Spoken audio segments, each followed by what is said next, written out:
Welcome to the deep dive. Today we're venturing into a really fascinating area based on the sources you shared with us. Yeah, we're looking at alien encounters, UFO investigations. Exactly, and focusing particularly on the experiences of Nick Pope, the guy who ran what everyone called the UFO desk at the UK Ministry of Defense. Right. And our main source material is mostly from excerpts of a pretty recent YouTube interview with Pope himself. That's the one.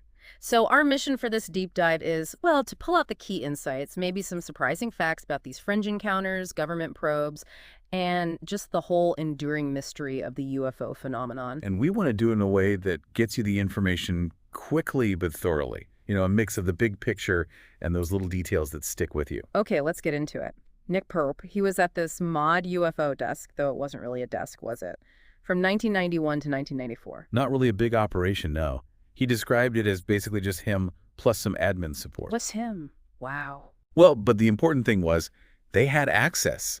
They could tap into a network of specialists, radar guys, intel analysts, meteorologists, astronomers, you name it. So the expertise was there when needed. Exactly. It's funny, he mentioned with X-Files being huge back then. Oh, yeah. People inside the ministry would joke, call him Nick Spooky Pope, hum the theme tune, that sort of thing. Huh.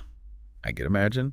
But the actual job was pretty serious business, I take it. Absolutely. His job was researching, investigating the UFO stuff, but crucially, assessing the implications, for defense, national security, flight safety. All within UK airspace, primarily. Yeah. Right. He mentioned political sensitivities, resource limits, kept the focus fairly tight. Right, which you'd think means most cases came from the military, pilots seeing things. You would think that, wouldn't you? But no, quite the opposite, actually. Maybe. Yeah, with Pope said something like 80 to 90% of the cases they got each year, they came from the general public. 80 to 90%, that's huge. It really is. It shows just how widespread these reports were, even if, the official focus tended towards military sightings because, well, trained observers, maybe some radar data to back it up. Makes sense. And speaking of public sightings, there's one incident that apparently still bothers him quite a bit, Cosford, 1993. Ah, yes, Cosford. That one definitely sounds like it could be straight out of the X-Files. What was so troubling about it? Well, it was a cluster of really strange events all around the same time. You had one guy actually chasing this huge triangular craft in his car with his family inside. Chasing it. Wow. And then around the same time, a farmer finds all his cows just standing silently. Yeah. In a perfect circle in a field where a craft was seen. The cows? That's genuinely creepy. It is, isn't it? That image really sticks with you. But the bigger thing, Pope points out, is the clustering. And the timing. The timing, it happened exactly 3 years to the night after the start of the Belgian UFO wave. No way. 3 years to the night. Yeah. And the descriptions match two big triangles, doing things aircraft just can't do, like sudden, extreme speed changes without any sonic boom. That's one of the 5 observables, isn't it? What Elizondo talks about. Exactly that. Defying known physics. And it wasn't just the public seeing things at Cosford, right? There was military involvement, too. Right. An Air Force witness, apparently with 8 years experience flying military jets. So, a credible witness. Very credible. He reported seeing this slow-moving, humming triangular craft. It just hung there, then instantly shot off towards the horizon. Gone. Instantly. Instantly. Pope said even hours later, the guy's voice was still shaking when he reported it, said he'd never seen anything like it in all his years flying. Was there any radar confirmation? There was some radar data, but Pope described it as inconclusive. Not the smoking gun they might have hoped for. Okay, so from these more dramatic sightings, triangles, military witnesses, we shift to something quite different, almost surreal, the art shop in central London. Ah, yes. This is a fantastic example of what people call high strangeness, stuff that often gets kind of pushed aside. What happened? The shop owner described these, well, normal-looking people, a group of them. They spent ages browsing, like really looking intently at everything. Okay. Then they very deliberately buy one single pencil. One pencil Yeah. after all that browsing. Just one. And then the really weird part, they pay with a large banknote, and when the owner gives them change, they seem completely baffled by it. Like the whole concept of getting money back was alien to them. That is strange. So strange that the shop owner just had this overwhelming feeling, there are aliens in my shop. Wow, just from their behavior. In such an ordinary place, too. Exactly. And apparently this wasn't the only strange thing that happened to this woman. Pope mentioned she later had another experience, something she described as a time slip. She even thought she saw someone who looked like her, but from the future. A time slip. Okay, that's definitely out there. It really highlights how diverse and just plain weird some of these reported experiences are. Things that often don't get reported or just get dismissed. It really makes you think about what else might be happening that doesn't fit the neat little boxes, you know? Absolutely. And speaking of experiences that are hard to explain, Pope had one himself, didn't he? He did. I didn't know that. Yeah, apparently while he was jogging one night in Virginia Beach, I think. What did he see? He described seeing this translucent, sort of purplish object, shaped like a stingray, he said, but with no tail. Translucent. How close was it? Pretty low, he estimated. Maybe less than 100 yards overhead. Just flew past him. Huh. So even the guy running the UFO desk had his own sighting. Seems like it. It shows these things aren't just happening to specific types of people or in specific places. It's widespread. Which kind of brings us to this idea of self-censorship. Pope talked about this, right? Both inside government and within ufology itself. Yeah, it's a really interesting point. Inside government, he explained it was partly strategic. Strategic how? Well, if you wanted to get resources, get the attention of ministers, you'd focus on the cases that sounded more, well, defense-y. Pilot sightings, radar confirmations. Stuff that sounds more like a potential threat or technological issue. Exactly. Which meant, abduction accounts, reports of weird creatures, the really high strangeness stuff that tended to get downplayed or ignored. So they were filtering the data to fit what they thought would get taken seriously. Pretty much. And the worry is, how does that skew our overall picture?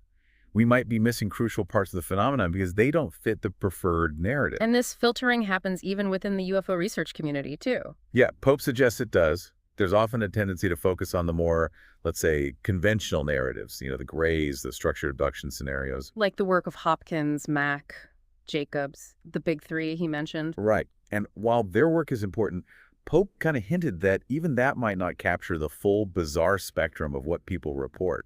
He brought up Whitley Strieber, didn't he? As someone whose experiences were really out there. Yes, exactly. People like Strieber report experiences that are just incredibly strange, very abstract, far beyond the typical gray alien abduction story. And Pope also raised the ethical side of abductions, the human rights angle. Absolutely. If these things are happening involuntarily, it raises serious questions about consent and potential violations. It's an important point not to overlook. Okay, let's shift again. This idea of human-looking aliens. It sounds like pure sci-fi, but Pope connects it to actual reports. He does. He specifically mentioned the work of David Jacobs again. Jacobs documented accounts from abductees who claimed they were involved in, well, training hybrids. Training hybrids, beings that look human but aren't. Training them how? In really mundane, everyday tasks, how to shop, how to use money, basic social interactions. Wait, so the art shop encounter, the weirdness with browsing, buying one pencil, the confusion over change. It maps surprisingly well onto some of Jacobs' descriptions of how these alleged hybrids behave, doesn't it? Difficulties with social norms, money, often operating in groups. That's genuinely unsettling. The idea they could be trying to blend in. It's a profound thought. If beings can look and act, well, mostly human, how would we ever know the true extent of any interaction? It makes things much more complex. Definitely. Now, on the flip side, you have the stereotypical gray alien. Pope had some interesting thoughts on those too, didn't he? Yeah, he raised a couple of important points. First, many of the detailed gray encounters emerge under hypnosis. Right, which always brings up issues of potential false memory suggestion. Exactly, and cultural contamination. The image of the gray is so ingrained in pop culture now. Could that be influencing what people recall, consciously or unconsciously? There's a valid question. And his other point was, well, think about it. Any civilization advanced enough for interstellar travel, they could probably appear however they wanted, couldn't they? Or manipulate our perception of how they appear. Precisely. It could be like the magician's trick he mentioned. Focusing on one hand. While the real action, the real them, is something completely different, something we're not even looking at. They could be masters of subterfuge. So the grays might just be a mask or a distraction. It's a possibility to consider. By focusing on that image, maybe we miss other, subtler, or even stranger aspects of the phenomenon that don't fit that neat picture. Okay, let's talk about the government side again. Information suppression. Pope ran the UK desk. Did he feel he was being kept in the dark? Interestingly, no, not really within the UK system. He felt he generally had access to the information he needed within the UK. So where did the frustration come in? The United States. He said getting information for the U.S. was incredibly difficult, even for him in his official position. Lots of denials. Even with the close UK-US relationship. Apparently so. He was getting the same lines as the public, basically. Nothing significant happening since Project Blue Book closed down in '69. Which we now know, thanks to things like ATIP and ARO, wasn't the case at all. Exactly. He was aware the Russians and Chinese had programs too, but didn't sense any active interference from them. Any whispers about crash retrievals in the UK during his time? He mentioned hearing rumors, but nothing concrete, nothing confirmed while he was there. Okay, this feels like the right time to bring up Rendlesham. The Rendlesham Forest incident, December 1980, often called the crown jewel of UK UFO cases. Definitely one of the most famous and well-documented. And what's fascinating is that Pope, before he took the MOD job, knew nothing about it. Really? Nothing? Nope. He literally found the Rendlesham file on his desk on his very first day running the UFO desk. Talk about jumping in at the deep end. What stood out in that file? Several key things immediately. A sighting report from the Deputy Base Commander, Colonel Halt. A U.S. Air Force document that actually used the word landing, and reports of elevated radioactivity levels at the alleged landing site. Landing and radiation, that's pretty significant. Hugely significant. He said the more he dug into it, the more extraordinary the whole thing seemed. And it wasn't a case that just went away quietly, did it? Not at all. It kept popping up, media interest, questions in Parliament. Eventually, Pope felt he needed to do what he called a cold case review. Like a police detective revisiting an old case. Exactly, his analogy. Go back to the witnesses, re-examine the evidence, see if anything was missed, try to find a conventional explanation. Did they find one? Nope. No conventional explanation held up. So, looking back with the benefit of hindsight, how did Pope view the original investigation? He thought it was completely botched, frankly. Botched how? For a few key reasons. First, jurisdiction. You had U.S. bases on British soil. Who was actually in charge of investigating? He said it led to a dogfight. Okay, I can see that being messy. Second, just poor information sharing between the U.S. and the U.K. authorities. Mm-hmm. Different agencies holding pieces of the puzzle but not putting them together. He even compared it to the intelligence failures before 9/11. Wow, strong comparison. And third, the timing didn't help. It all happened right over the Christmas break in 1980, which just added delays and complexity. Right. Despite all those issues, though, the witnesses themselves, Peniston, Burroughs, Halt, these were high-ranking, experienced U.S. military personnel. Their testimony carries weight, doesn't it? Immense weight. And the location, Bentwaters and Woodbridge, were hugely important NATO bases during a really tense period of the Cold War. You mean with the Polish Solidarity Movement Soviet exercises? Exactly. So, for something like this to happen right there, right then, Pope quoted Colonel Halt directly. Was this a weapon? Was this a warning? Or was this communication? Whatever it was under intelligent control. That suggests real intent. And then there's the nuclear connection, which always seems to come up with these cases. It does. Pope mentioned the official UK line was no comment, no denial, whether nuclear weapons were actually stored at Bentwaters or Woodbridge at the time. NCND. The standard non-answer. Pretty much. But he emphasized the long history of UFO sightings around nuclear facilities globally. Malmstrom Air Force Base in '67, where missiles reportedly went offline. I've heard about that one. And an incident in Ukraine in 1982, where nuclear missiles were apparently briefly activated during a UFO sighting. That's particularly chilling. Definitely. So is it just that these sites have more surveillance, or is there genuine interest from whatever these things are? That's the million-dollar question, isn't it? It's something Congress has shown interest in recently. Collection bias versus genuine interaction. The jury's still out. Officially, at least. Given all the official reports on Rendlesham, Pope said there was one key question he'd love to ask the witnesses off the record. Yes, simply. What didn't you put in the official report? The self-censorship angle again? Exactly. He knew, even in a case this bizarre, people would hold things back. Fear of ridicule, damage to their careers. You can understand it. And Jim Peniston holding back the binary code information for 30 years is the prime example, I guess? Absolutely. That's a huge piece of the story he kept to himself for decades. And there were even hints in official documents about potential health effects. Yeah, but Pope pointed out this, almost throwaway line in a British intelligence assessment. It mentioned potential exposure to UAP radiation for the Rendlesham witnesses for maybe longer than usual. UAP radiation. Which is fascinating because it connects directly to later discussions in U.S. programs like ATIP and NARO about the physiological effects of UAP encounters. Oh. People like Dr. Gary Nolan are studying this stuff right now. Okay, let's dive into that binary code. Peniston's experience. It's just extraordinary. It really is. He described this overwhelming compulsion to touch the craft when he encountered it. Then, a couple of days later, bam, this uncontrollable urge to write. And he ends up writing 16 pages of ones and zeros. 16 pages. Yeah. Without consciously knowing what he was doing or even that it was binary code. That's incredible. How did it even come to light? Pure chance, decades later. He happened to meet Linda Moulton Howe, the investigative journalist, and mentioned it. She recognized its potential significance. And someone actually deciphered it. Yeah, a computer scientist named Nick Sisk, I believe. The message was, well, pretty cryptic. What did it say?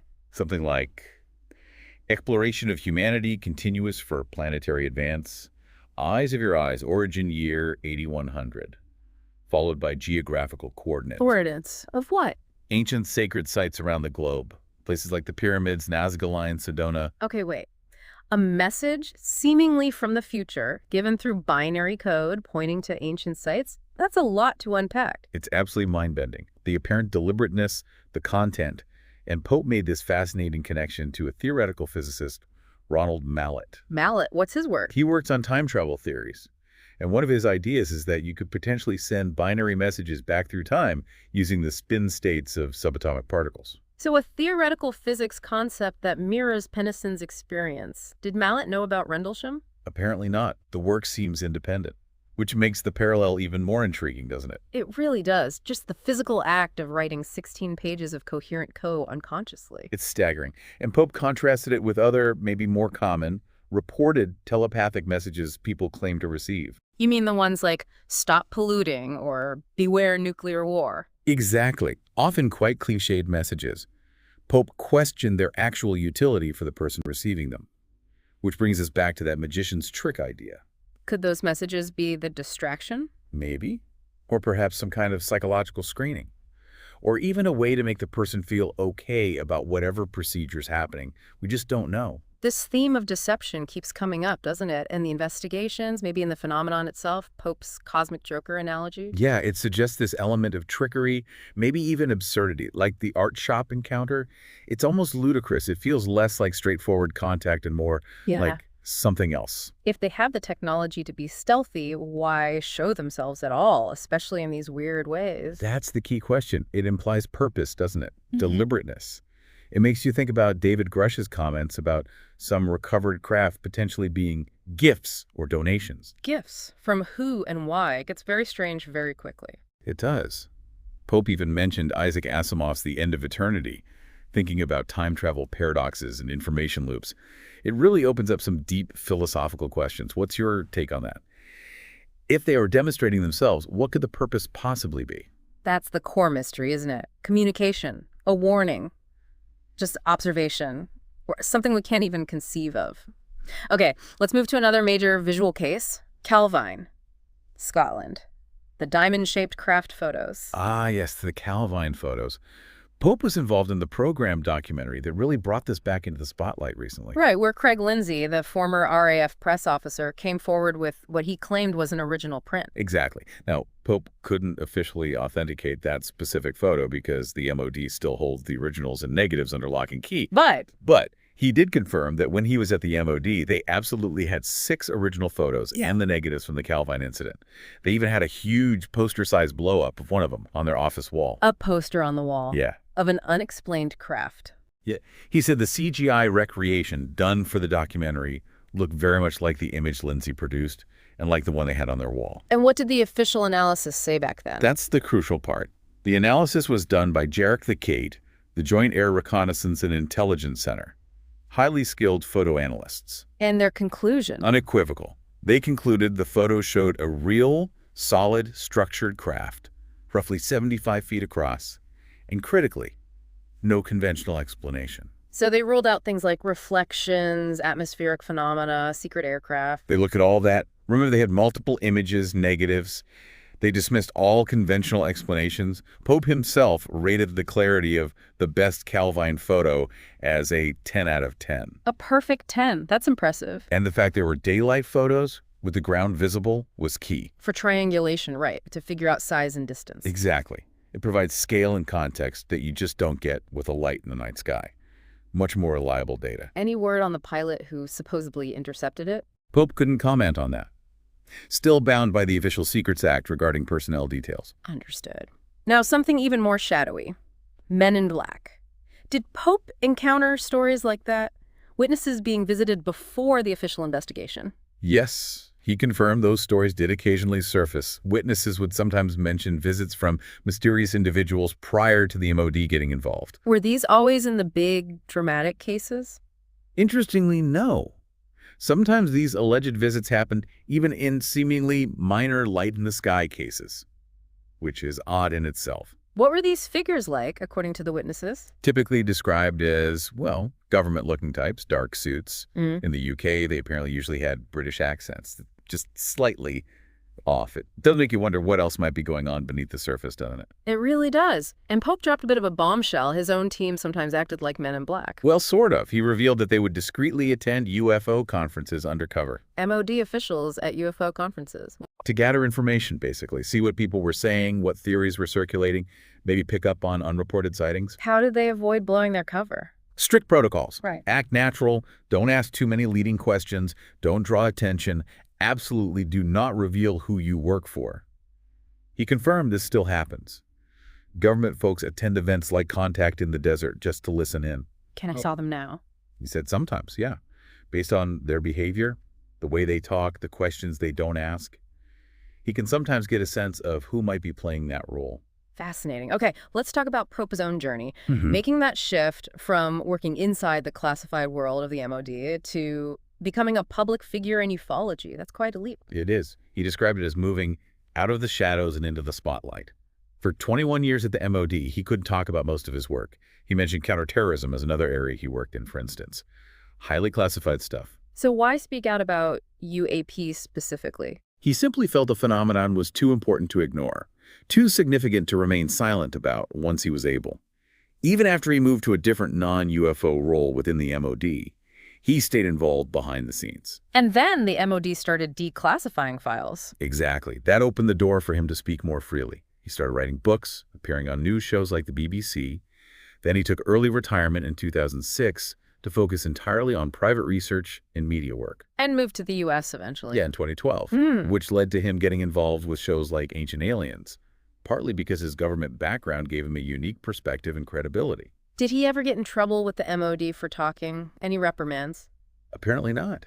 He said he always knew where the lines were, what was still classified versus what had been released or was general knowledge. He also hinted at doing occasional favors for the MOD. Favors? Like what? Like promoting the narrative that the government was being open and transparent about UFOs, even when, perhaps, the reality wasn't quite so straightforward. Managing the public perception. Seemed like it. He connected this to the current situation in the U.S., with the UAP task force, ARO, the declassification efforts, suggesting some of that might stem from a Trump-era executive order pushing for more transparency. But he's still a bit skeptical about how much real disclosure is happening. Somewhat, yes. Yeah. He acknowledged classified briefings are happening, but the public messages from officials are often mixed or vague. He confirmed there is a Five Eyes UAP working group. So UK, US, Canada, Australia, New Zealand are coordinating to some extent. But real deep disclosure. He thinks that might require a push from the very top, potentially presidential level, to really make it happen. He's not convinced the current task force structure alone will get us there. Right. Okay, we've got some great listener questions here. First one. What was the most ridiculous official explanation Pope ever had to give out for a UFO sighting? He pointed straight to the classic line of no defense significance. The standard brush off. Exactly. He said, while it might be true for a distant light or something easily explained, applying it to major cases like Rendlesham or Cosford where pilots were chasing things, or the Calvine photos, Yeah. it just becomes absurd. Clearly, something significant was happening in those cases. Yeah, that phrase feels pretty hollow sometimes. Another listener asked if the MOD had, like, official talking points or defensive lines for handling inquiries. Yes, absolutely. He confirmed they had key messages, Yes. like the no defense significance line that were pretty standard over the years.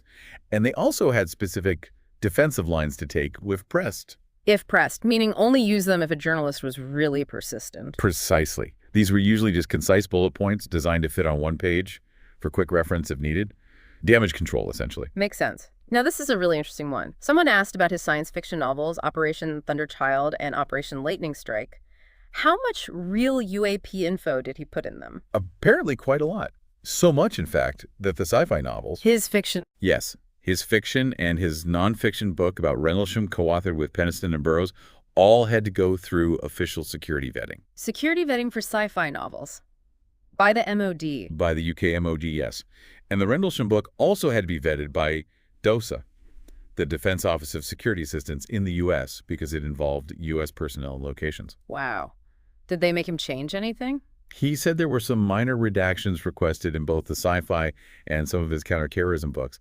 He found it pretty ironic that part of a government security official's job was essentially reading his novels. That is quite something. Okay, final question, and it's a deep one. Did he notice any shifts in religious beliefs among colleagues or researchers he worked with due to investigating UAPs? Yes, he did mention this. He spoke about one British intelligence colleague who became quite deeply involved in an apocalyptic Christian perspective, believing we were in the end times. Really? Apocalyptic views tied to UAP? Apparently so. And Pope said this wasn't entirely isolated. There's a sort of undercurrent in some intelligence circles, both UK and US, where individuals have come to believe that UAPs, or at least some aspect of the phenomenon, might be demonic. Demonic. Based on what? He mentioned them citing biblical passages, like Ephesians, referring to Satan as the prince of the power of the air. He also brought up the influence of a somewhat maverick priest named Paul Inglesby on Lord Hill Norton, a very senior retired UK military figure who became outspoken on UFOs. And Lou Elizondo had a similar experience, didn't he? Yes, Pope recounted Elizondo's story of a very senior Pentagon official telling him, essentially, to stop investigating UFOs and go home and read your Bible. Wow. That really highlights the profound theological questions this whole subject raises, doesn't it? Absolutely. First contact, or even just official disclosure, would have massive implications for world religions. He noted the Vatican has actually considered it. The Pope stated there's no doctrinal objection to extraterrestrial life, even musing about whether aliens could be baptized. Baptizing aliens. But there are potential conflicts too, right? Especially within Christianity. Yes, particularly around the role of Christ. If other intelligent, possibly sentient life exists elsewhere in the universe. It's a huge theological challenge that thinkers are actively grappling with. Okay, so as we wrap up this deep dive, it feels like we've covered a huge amount of ground, from, the sheer variety of reported encounters, the art shop weirdness, to military incidents. Yeah, and the complexities of how governments investigate, or maybe don't investigate, and how information is controlled. Plus those enduring mysteries like Rendlesham and Calvine that just won't go away. And definitely some surprising details came out. That art shop story is just bizarre. The binary code, the potential time travel link. The fact that sci-fi novels needed security vetting. And the whole religious angle cropping up within intelligence communities, you don't usually hear about that. For everyone listening, we hope this gives you a lot to think about. The different layers of mystery here, the ongoing debates about what it all means. It really makes you question, doesn't it? Our place in the universe, maybe even the nature of reality itself. So here's a final thought for you to take away. Considering everything we've touched on today, the evidence, the anecdotes, the strangeness, what single aspect of this whole UAP phenomenon resonates most with you? What feels most compelling or maybe most unsettling? And why might that specific piece be a key to understanding the bigger picture? Something to ponder. Thank you for providing this source of material and for joining us on this deep dive. And if you want to delve deeper into Nick Pope's work, his website is nickpope.net. He's also on Twitter or X at NickPaymod. And you can catch him on the Ancient Aliens Live Tour. Check ancientaliensLiveTour.com for details on that.